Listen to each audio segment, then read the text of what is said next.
अस्सलाम वालेकुम BCRW के स्टूडेंट्स, क्या हाल है। मैं उम्मीद करता हूँ कि आप ठीक होंगी। अच्छा स्टूडेंट्स, आज हमने कंप्लेंट लेटर करना है। कंप्लेंट लेटर होता क्या है, मैं सबसे पहले आपको ये बता दूँ। कंप्लेंट लेटर पता क्या होता है। फ़र्ज़ करें आपने किसी कंपनी से कोई चीज़ मंगवाई, को बहुत ज़्यादा माल मंगवाया। आपने जब आपके पास डिलीवरी हो गई, आपने देखा कि वो माल तो बिल्कुल ही ख़राब है, वो आपकी तवक्कुआत के मुताबिक नहीं है, आपको वो माल ज़रा भी पसंद नहीं आया, तो आपने उनको शिकायत करनी है कि आपने माल हमें अच्छा नहीं भेजा है। ठीक है, तो उसको बोलते हैं कंप्लेंट लेटर। कि आपको उनकी चीज़ें, उनकी प्रोडक्ट्स पसंद नहीं आई हैं, उन्होंने दिखाया कुछ था और भेजा कुछ है। ठीक है जी।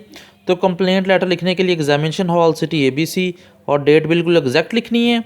उसके बाद पहली लाइन में उस कंपनी का नाम लिखना है, नीचे उस शहर का नाम लिखना है जिस शहर में वो कंपनी है, और नीचे तीसरी लाइन में ABC।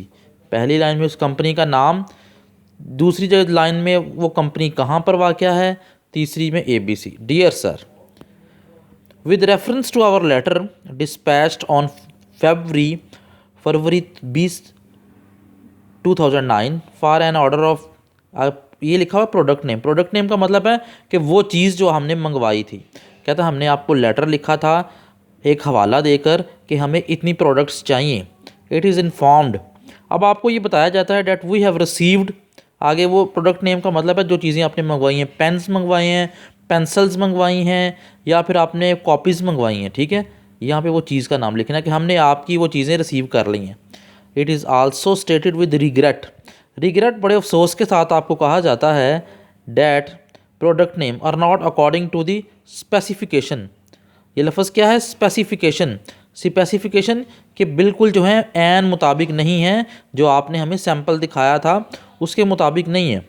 एज़ फार एज़, आगे प्रोडक्ट नेम इज़ कंसर्न, जहाँ तक इसका ताल्लुक है, it is different from one which is mentioned in the order. आपने जो हमें ऑर्डर में हमने मेंशन किया था जिन चीज़ों का, वो चीज़ें हमें उस चीज़ को उन हिसाब से नहीं मिली हैं। The quality of product is not same as mentioned in the order, और ना ही वो चीज़ें बिल्कुल वैसी हैं जैसे आपने हमें सैंपल के तौर पर भेजी थी। However the product name is according to the specification of the order, लेकिन जितनी हमने मिकदार भेजी थी वो पूरी है लेकिन क्वालिटी वो ठीक नहीं है। मतलब तादाद पूरी आई है उन चीज़ों की, लेकिन क्वालिटी पूरी नहीं आई है। Keeping in view the above mention complaints, ऊपर जितनी भी हमने शिकायत बयान की हैं उनको जहन में रखते हुए, इट इज़ रिक्वेस्टेड, आपसे गुजारिश की जाती है डेट प्रोडक्ट स्टेटली में वेरी काइंडली बी रिप्लेस्ड, कि आप मेहरबानी फरमाकर हमें इन ये तमाम चीज़ें चेंज कर दें as per the specification of the order and the complaint.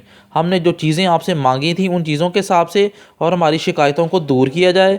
You are requested to adjust the above mentioned complaints, आपसे दोबारा गुजारिश की जाती है कि हमारी शिकायत की तरफ पूरी तवज्जो दें एज सुन एज़ पॉसिबल, और जितनी जल्दी मुमकिन हो सकता है हमारे इस ऑर्डर को चेंज करें to avoid from the consideration loss, ताकि आपको भी और हमें भी नुकसान ना पहुँचे।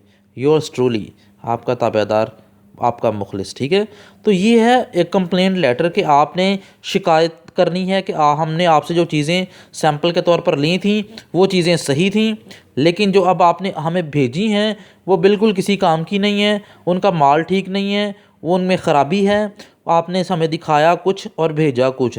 तो मेहरबानी फरमाकर हमें वही चीज़ें भेजिए जिनका हमने आपको ऑर्डर दिया था।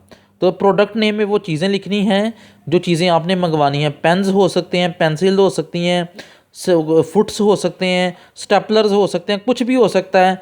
कोई भी चीज़ जो आपने मंगवाई है वो आपको सैंपल में कुछ दिखाया गया और भेजा कुछ गया। ठीक है स्टूडेंट्स, तो ये कंप्लेंट लेटर आपने तैयार कर लेना है, ये आपको नीट फॉर्म में नोट्स की शक्ल में मिल जाएगा। अल्लाह ताला आपका हामी नासिर हो।